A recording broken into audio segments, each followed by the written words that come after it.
Olá você, seja bem-vindo a mais um programa Dicas Tributárias. Nós, nessa série, estamos falando sobre duas coisas, né? Sobre o andamento da medida provisória 1171 no Congresso e também da reforma tributária. A medida provisória, como eu falei na semana passada, ela está andando a passos lentos e agora esses passos ficaram tão lentos que ela deu uma parada. Houve uma reunião no dia 28, mas essa reunião foi simplesmente para pedir um prazo de 60 dias para voltar a falar sobre ela. Esse prazo de 60 dias vai cair bem na época da limite da sua aprovação, que é de 120 dias. Bom, vamos ver o que vai acontecer. Sobre a reforma tributária, eu falei para vocês na semana passada que hoje eu iria falar sobre o imposto sobre a renda. Só que quem acompanha esse assunto sabe que as reformas tributárias que estão em discussão, elas focam muito mais no consumo e também nos impostos sobre propriedade, não fala nada sobre renda. Então você deve estar se perguntando assim, bom, então o que esse cara quer falar sobre o imposto de renda? Eu quero falar sobre isso pelo seguinte, eu acho que essa reforma tributária, ela não vai atingir o objetivo que nós precisaríamos que fosse atingido, ou seja, o Brasil, ele foca muito mais a tributação no consumo do que na renda. Isso tem que mudar. Na maioria dos países mais desenvolvidos, a situação é inversa. A tributação no consumo é baixa e a tributação na renda é bastante alta, dependendo do ganho anual. Por exemplo, eu moro hoje em Portugal. Aqui em Portugal tem 7 camadas da tabela progressiva do imposto de renda e a mais alta delas é 48% para quem ganha acima de 78 mil euros. Na Inglaterra, que eu também tenho algum contato com alguns clientes lá, é a mesma coisa. Acima de um valor parecido com 75 mil libras, a alíquota é 45%. Enquanto isso, no Brasil, o que acontece? Todo mundo que ganha cerca de 5 mil reais e paga os mesmos impostos do ponto de vista percentual, os mesmos 27,5% de quem ganha 100 mil reais por mês ou acima disso ganha.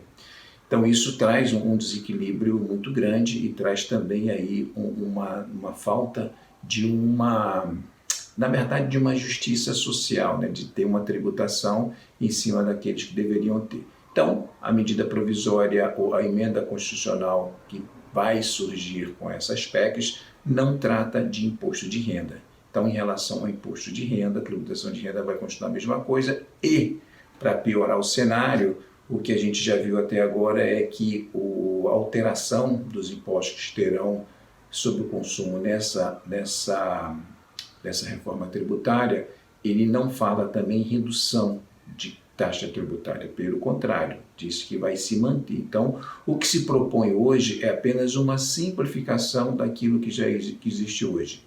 Ao invés de 5 tributos sobre consumo, eu vou ter um só, ou 2, ou 3, dependendo daquilo que for aprovado, que é um IBS federal, ou um IBS estadual e um federal, e um imposto seletivo, aquele que pretende tributar aquelas mercadorias que não são muito bem vistas pelo meio ambiente, pela saúde, etc.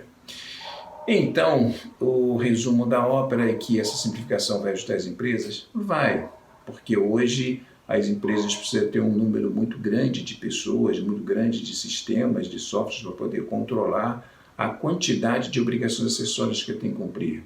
Os impostos sobre o consumo, que eles estão na esfera estadual, municipal e federal. Mas, fora isso, eu acho que não vai trazer muita grande coisa, não. Uma outra coisa que essa emenda, que a reforma tributária também deve mexer, são os impostos sobre propriedade. Nós temos no Brasil hoje imposto sobre propriedade, que é o IPVA, que é um imposto sobre veículos automotores, sobre a propriedade de veículos automotores. Eu tenho o IPTU, que é o imposto sobre a propriedade de imóveis territorial urbano, e tenho também o ITCMD, que é o imposto sobre transferência, causa morte e doação.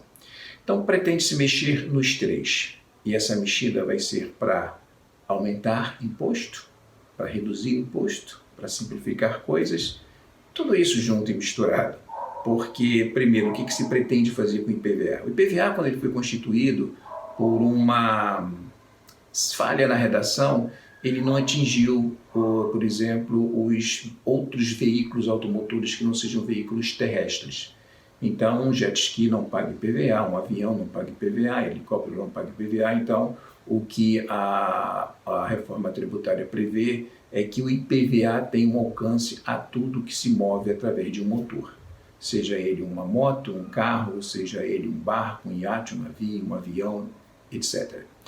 E pretende-se também ter alíquotas separadas. Então, os automóveis de passeio e os carros de recreio, enfim, os barcos, os iates, os helicópteros, terão uma tributação mais alta do que aqueles veículos, são veículos utilizados como serviços, são os ônibus, os caminhões, enfim. Quando fala-se no IPTU, atendendo a pedido das prefeituras, o que se pretende fazer? Só fazendo uma breve recapitulação, o IPTU ele já passou por uma alteração pela Emenda Constitucional 29, lá em 2000. Naquela época foi autorizado que os municípios pudessem cobrar uma taxa diferenciada no imóvel dependendo da sua localização e da sua forma de utilização. Então, os imóveis considerados como imóveis veraneio, por exemplo, têm uma tributação, estão autorizados a ter uma tributação mais alta. Mas o que os municípios continuam pedindo é que eles tenham a autonomia, através de a sua legislação local, eles poderem determinar qual seria esse valor, qual seria essa tributação. E isso está dentro dessa PEC também. Em relação ao ITCMD, também que se pretende fazer algo parecido com o IPTU, ou seja, que ele seja progressivo, de acordo com o valor do monte a ser partilhado, de acordo com o valor doado, ele tem aí uma progressividade. Então, quanto mais alto, mais caro será o imposto. O ITCMD, como vocês sabem, também é um imposto estadual. Hoje ele tem uma alíquota máxima autorizada pelo Senado Federal de até 20%, mas ele não chega a isso, quase estado nenhum, na maioria deles, de 8%. E é importante também ficar de olho nisso, porque o IPTU, o ITCMD, ele pode representar um custo bastante significativo no caso da transmissão por causa mortes de imóveis.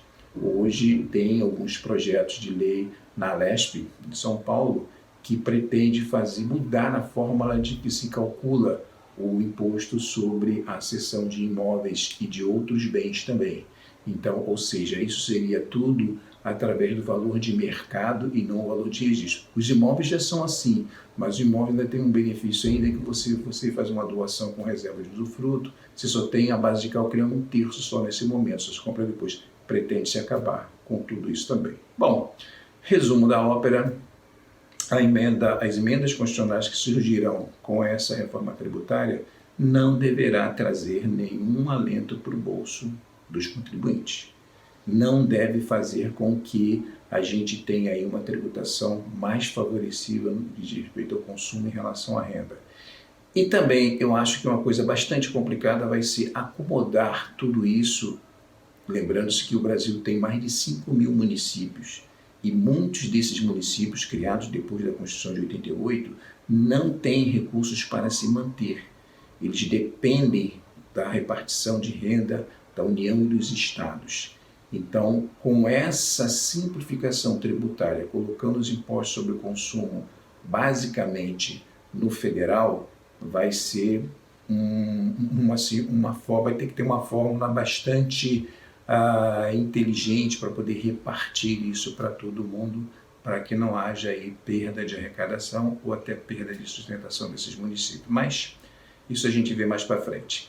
Esse era o papo dessa semana. Se você está chegando aqui agora, não conhece ainda o meu trabalho, quer conhecer um pouco mais dele, se inscreva no canal, coloque lá o seu like e também clique naquele sininho que tem aí do lado, que assim você vai receber notificações de toda vez que eu postar um vídeo aqui com autorizações tributárias. E aproveita, dá uma olhada, dá uma pesquisada, porque eu tenho quase 80 vídeos divulgados, todos eles sobre matérias tributárias, sobre assuntos diferentes, e de repente um deles pode ser aquilo que você está procurando como resposta. Valeu?